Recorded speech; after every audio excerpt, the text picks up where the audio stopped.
Como dizia o filósofo Piton,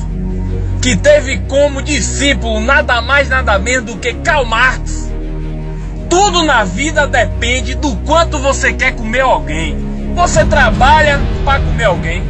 você estuda para comer alguém, você usa droga para comer alguém, você malha, toma veneno, faz a desgraça toda para comer alguém, você vai no show com a intenção de sair de lá para comer alguém, você faz doação, você faz caridade, posta foto da caridade que você fez no Instagram, no Face, para menino olhar, ó, ele é caridoso, ele tem pensamento social, vou dar para ele para comer alguém, desgraça.